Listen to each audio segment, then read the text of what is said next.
네, 성도님들 안녕하세요.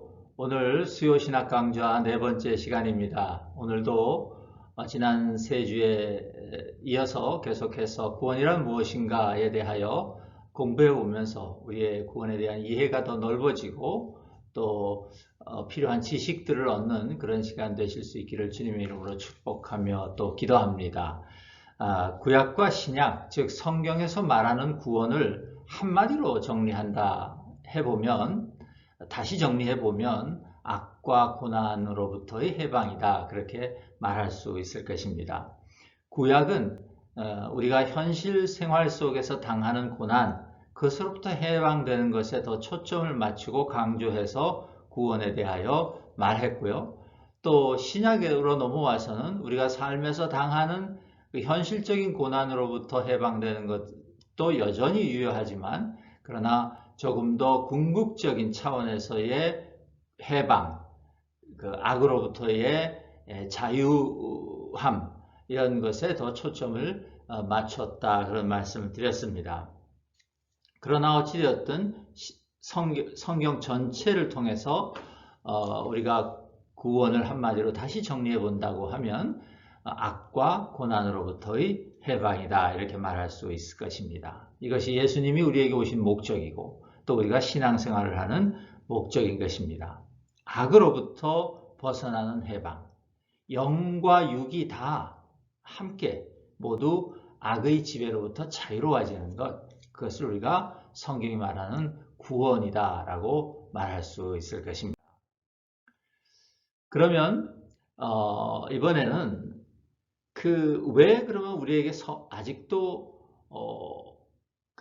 악과 고난이 사라지지 않는가, 그것에 대하여 우리가 생각해 봐야 합니다. 성경은 우리 삶에 악과 고난이 여전히 남아있는 이유를 우리의 죄에서 발견합니다. 우리가 죄를 여전히 가지고 있기 때문이다 라고 분명하게 말합니다. 성경은 인간의 죄가 인간에게 세 가지 결과를 가지고 왔다, 그렇게 말하죠. 첫째가 하나님과의 단절입니다. 하나님과의 관계가 망가졌다는 것이죠. 그래서 그 하나님과의 관계가 망가짐으로 말미암아 우리에게 생겨난 그 본성 같은 성향이 있는데, 그게 무엇이냐면 하나님의 말씀을 듣지 않으려는 성향인 것입니다. 그러니까 하나님의 법을 지키고 싶어 하지 않는 성향, 그런 것들이 우리에게 생겨났다는 것이죠. 두 번째가 연속되는 이야기입니다만, 인간의 선한 본성이 손상되게 되었다는 것이에요. 죄가 우리에게 가져온 두 번째 결과가 그것입니다. 그러니까 하나님과의 단절은 결국 하나님께서 인간을 처음 창조하실 때 의도하셨던 인간의 모습, 또 인간의 본성, 당연히 선한 본성이었을 것입니다. 그 본성에 손상이 갔다는 것이죠. 망가졌다는 것입니다. 그 본성이. 그래서 사람들은 하나님의 법을 지키며 사는 것보다 자기 마음대로 사는 것을 더 좋아하게 되었고, 그것이 더 자연스럽다고 느끼게 된 것입니다. 여러분, 이것은 우리가 지금 우리 자신의 모습을 조금만 정직하게 들여다보아도 우리가 쉽게 수긍할 수 있는 것 아니겠습니까?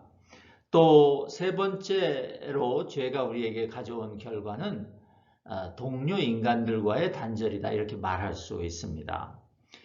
여러분, 성경은요, 죄를 개인적인 차원의 문제로 말하지만, 그러나 개인의 문제일 뿐만 아니라 죄는 언제나 공동체의 문제였습니다. 구약을 보아도 하나님께서 항상 이스라엘 공동체가 함께 저질렀던 죄, 함께 가지고 있었던 그 죄의 문제를 항상 하나님께서 심각하게 다루셨던 것을 볼 수 있습니다. 그러니까 성경이 말하는 죄는 개인의 죄뿐만 아니라 집단적으로 인류 공동체가 마주하고 있는 문제라는 것입니다. 다시 말해서 우리 개인이 하나님과 개인적으로 관계가 단절되고 하나님이 원래 만들어주신 본성에서 벗어나고 하는 그 죄의 결과들이 이제 공동체적으로 같은 문제를 지금 만들어내고 있다는 것입니다. 그러니까 우리의 공동체들도 이제는 서로 조화롭게 살아갈 수 있는 능력을 상실했다는 것이죠. 그것이 성경이 말하고 있는 죄의 문제의 또 다른 차원입니다. 그러므로 구원은 개인에게 주시는 하나님의 은혜이면서 동시에 인류 공동체를 모든 악과 고난으로부터 해방시켜 주시려는 하나님의 목적이다. 우리가 그렇게 이해할 수 있는 것입니다. 그렇다면 우리에게 그 악과 고난을 가져온 죄가 무엇인가 하는 것을 우리가 생각해 보아야 하는데요. 구체적으로는 그 죄가 어떤 것인가 생각해 봐야 하는데, 저는 우리 한국의 유명한 신학자이신 김세윤 박사님의 그 표현을 빌려서 여러분에게 말씀드리려고 합니다. 김세윤 박사님은 죄를 옳지 않은 태도다, 그렇게 정의하셨습니다. 잘못된 태도라는 것이죠. 그러니까 첫 번째로는 하나님에 대한 잘못된 태도입니다. 그것이 죄라는 것입니다. 또 두 번째로는요, 이 하나님에 대한 잘못된 태도가 우리 자기 자신의 생명에 대한 잘못된 태도를 불러온다, 그렇게 말합니다. 그러니까 자기 생명을 자기 것이라고 여기는 태도입니다. 그것이 죄예요. 그러니까 이것은 자기의 생명이, 우리의 생명이 하나님으로부터 주어진 것임에도 불구하고 그 사실을 자꾸 잊어버린다는 것이죠. 그것이 죄입니다. 그래서 우리는 자기와 자기 의지와 또 자기 힘으로 이 세상에서 살아보려고 하는 그런 성향을 계속 보이게 된다는 것이죠. 우리의 생명이 우리의 의지와 힘으로 주어지지 않았음에도 불구하고 우리는 그 생명을 이 땅에서 살아가면서 자꾸 우리의 의지와 우리의 힘으로 살아가려는 태도를 버리지 못한다는 것이죠. 그것을 죄라고 정의하신 것입니다. 여러분, 인간은 스스로 있는 자가 아닙니다. 그렇죠? 오직 우리 하나님만이 스스로 계신 그런 분이시죠. 그런데 그것을 망각하는 데에서 인간의 잘못된 태도가 나오고, 그리고 그것이 죄다라는 것입니다. 그러니까 다시 한마디로 표현해서 정리하면, 죄란 인간이 자기 삶을 영위하는 데 있어서 하나님을 의지하지 않고 자기 힘으로 스스로 자기를 의지하며 살아가는 태도, 그것을 또 그런 생각, 그것을 죄라고 우리가 말할 수 있는 것입니다. 바로 이 잘못된 우리의 영적인 태도 때문에 우리는 여전히 악을 벗어나지 못하고 있고, 우리는 고난을 벗어나지 못하고 있다. 또 악과 고난이 그래서 생겨났고 존재하고 있다. 이렇게 설명하시는 것이죠. 그렇다면 이제 하나님과 자기 생명에 대한 잘못된 태도가 죄다, 그렇게 말했는데, 그러면 올바른 태도는 무엇인가? 우리가 그것을 살펴봐야겠죠. 올바른 태도는 당연히 하나님을 의지하는 태도입니다. 하나님을 의지하는 태도예요. 여러분, 하나님을 의지한다는 것은 그 말씀에 순종한다는 것이죠. 하나님을 의지하는데 그분의 말씀과 그분의 법에 순종하지 않는다. 그것은 있을 수 없는 일이죠. 그럴 수 없습니다. 하나님을 의지하는 만큼 우리는 하나님께 순종하게 되어 있습니다. 그분을 의지한다고 하면서 그분이 하시는 말씀, 그분이 주신 명령을 따르지 않는다 하면, 그것은 우리가 하나님을 의지한다는 그 말이 진실인지 혹은 거짓말인지 한번 우리가 생각해 보아야 할 것입니다. 이처럼 구원이라는 것은 내 생명에 대한 잘못된 과거의 태도를 버리고 올바른 태도를 가지는 것에서 시작할 수 있는 것입니다. 혹은 그 올바른 태도로의 변화 자체가 구원이라고 우리가 말할 수 있을 것입니다. 그런데 하나님께서 우리가 이제 그 잘못된 태도를 버리고 올바른 태도로 바뀌었다. 올바른 태도를 가지게 되었다. 그 증거로 인정해 주시는 것이 딱 한 가지가 있는데요. 그게 뭐냐면 바로 예수 그리스도께서 하신 일을 믿는 것입니다. 오직 유일하게 하나님께서 증거로 채택해 주시는 것이 그것이에요.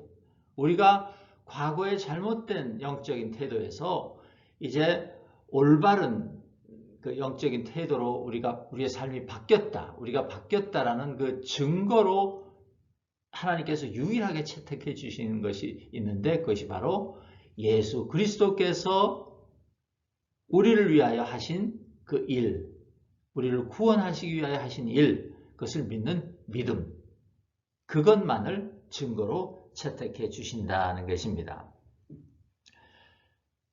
그러므로 예수 그리스도를 믿는 믿음이라는 것은 다른 말로 하면 태도의 변화인 것이죠. 조금 전에 설명드린 것처럼.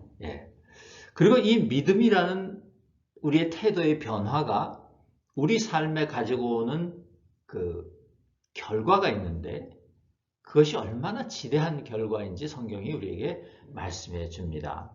크게 보아서 그 믿음을 가지고 예수 그리스도가 하신 일에 대한 믿음을 가지고 이제 우리의 태도가 영적인 태도가 바뀌게 되면 우리에게 세 가지 일이 일어난다고 성경이 우리에게 말씀해 주십니다.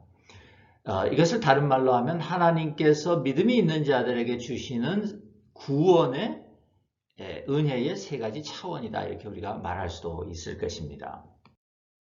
첫 번째 그 믿음의 결과들 중에 첫 번째가 무엇이냐면 이제 좀 신학적인 용어를 사용해야 되는데요. 칭의라는 것입니다. 영어로 justification이라는 것입니다. 이것은 좀 다른 말로 표현하면 우리의 죄가 용서된다 그런 뜻인데요.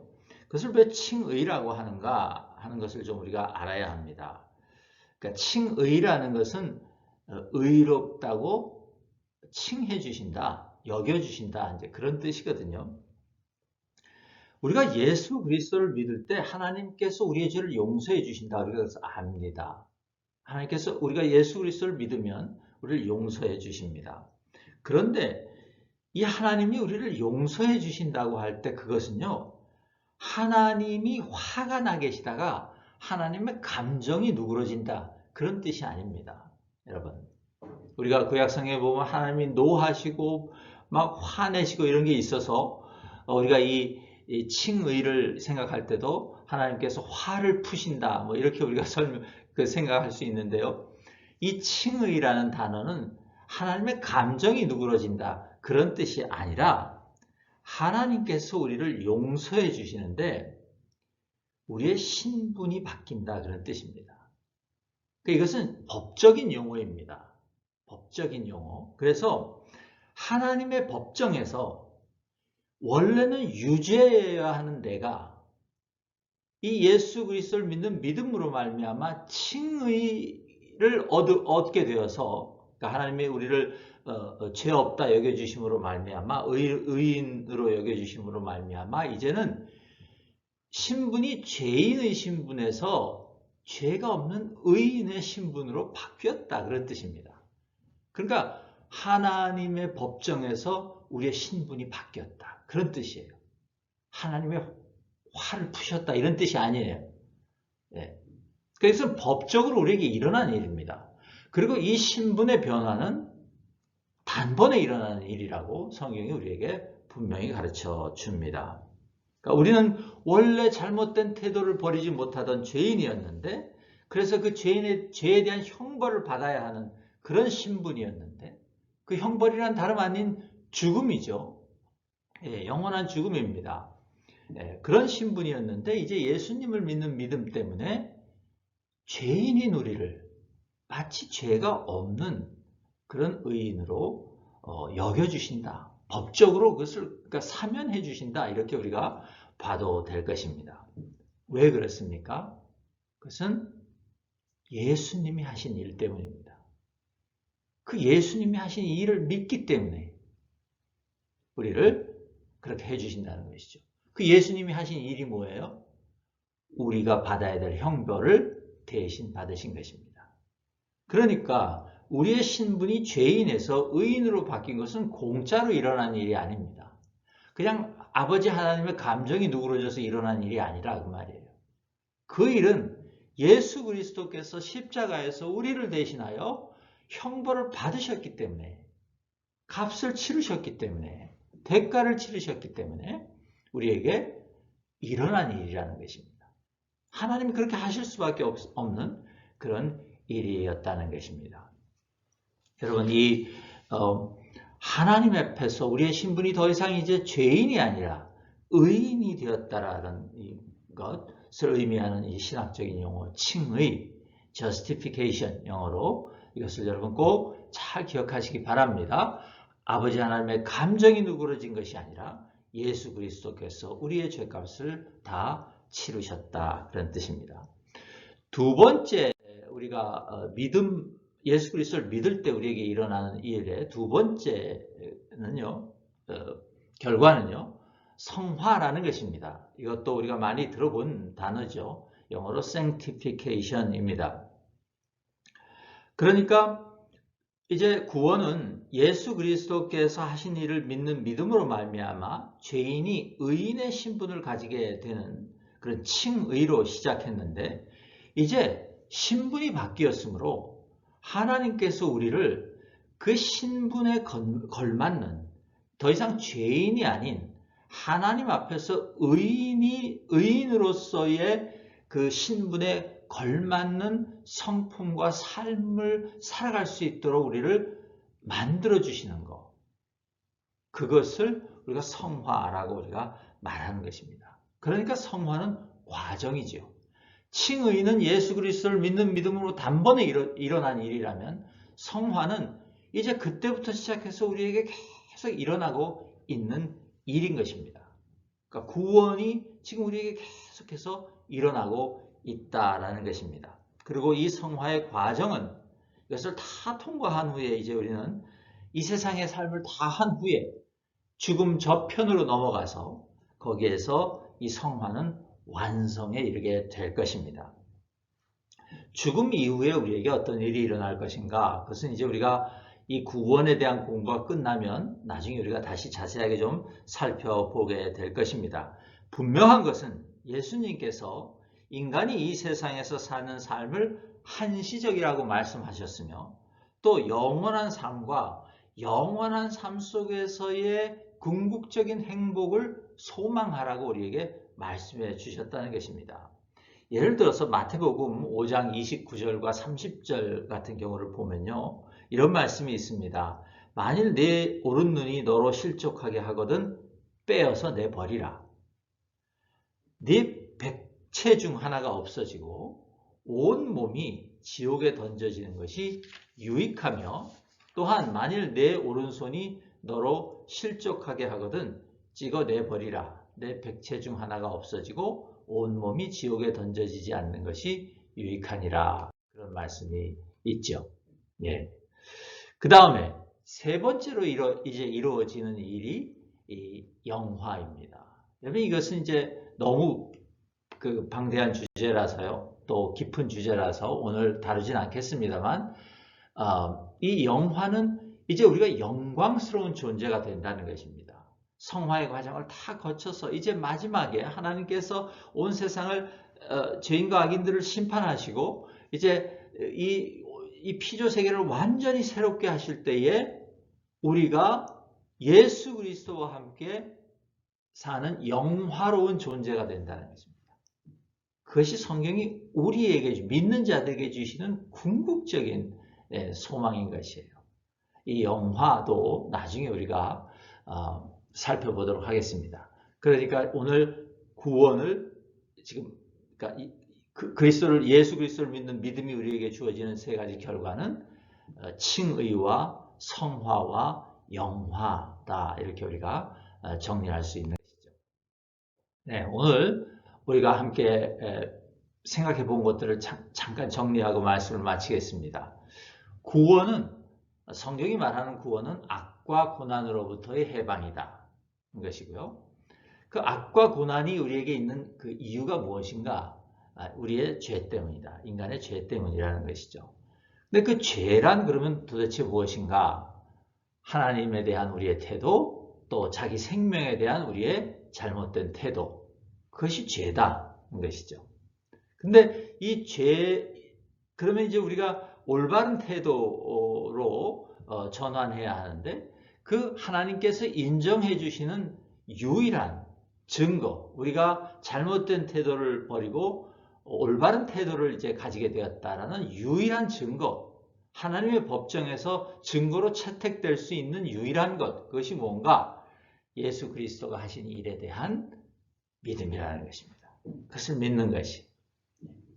그리고 그 믿음이 우리에게 있으면 이제 우리에게 구원의 세 가지 차원이 이루어지는데, 첫째가 칭의, 하나님의 법정에서 더 이상 죄인이 아니라 이제 의인으로 하나님께서 여겨주심을 받는, 그 죄를 용서해 주시는 그것이고, 두 번째가 이제 그 단번에 칭의를 통해서 죄인이 하나님 앞에서 의인이 되고 나면 이제 의인의 신분에 걸맞는 성품을 가져야 되고 또 그런 삶을 살아가야 되기 때문에 하나님께서 우리에게 성령을 보내주셔서 그 성령의 인도하심을 따라 우리가 이제 성화되어 가는 그런 과정을 가지게 된다는 것이죠. 그것도 여전히 구원의 일부인 것입니다. 그리고 마침내 이제 우리가 그 성화의 마지막에 가면 이제 죽음 저편에서 우리는 영화로운 존재가 된다고 그렇게 성경이 우리에게 약속합니다. 그것이 구원에 대한 성경의 약속입니다. 여러분 이 소망 가지시고 우리가 이미 하나님의 법정에서 내가 의인이 되었다는 것, 구원받았다는 것, 용서받았다는 것, 그 예수님이 하신 일 때문에 그것은 변할 수 없는 사실이라는 것, 그 믿음 여러분 굳게 가지시고, 그러므로 우리가 의인이 되었으므로 이제 우리는 세상의 영이 우리를 이끄는 대로 사는 사람이 아니라 하나님의 영이 이끄는 대로 사는 사람이 되었다라는 것, 여러분 기억하시고, 그것은 평생에 우리가 해야 되는 과정이라는 것, 그리고 그 과정의 끝에 우리에게 남아있는 것, 우리에게 약속된 것은 우리가 감히 상상할 수 없는 그런 영화로운 존재로 우리는 영원히 하나님과 예수 그리스도와 함께 살게 된다는 것, 그것이 구원을 약속하신 하나님이 그 구원 안에 담아주신, 우리에게 주시는 약속이라는 것, 여러분 꼭 이거 소망으로 붙잡으시는 저와 여러분 되실 수 있기를 주님의 이름으로 축복합니다. 잠깐 기도하겠습니다. 하나님 감사합니다. 오늘 이 말씀 통해서 또 구원에 대하여 이제 조금 더 우리가 깊이 있고 또 필요한 지식을 얻었습니다. 하나님 이 지식이 우리에게 우리의 믿음을 더욱 굳건하게 하는 지식 되게 하여 주셔서 하나님 우리가 정말 그 예수 그리스도를 믿는 믿음 가운데에서 그 이미 하나님의 자녀가 되고 의인이 되었다는 그 확신 가운데에서 매일 성령님의 인도하심을 받는 성화의 과정을 게을리하지 않게 하여 주셨고, 또 이제 그래서 우리의 죽음 이후에 우리에게 남아있는 우리의 삶은 이제 영화로운 존재로 마침내 바뀔 것이라는 그 소망을 붙잡는 우리 사랑하는 모든 성도님들, 교우들 될 수 있도록 허락하여 주시옵소서. 감사드리며 예수님 이름으로 기도드리옵나이다. 아멘. 네, 감사합니다.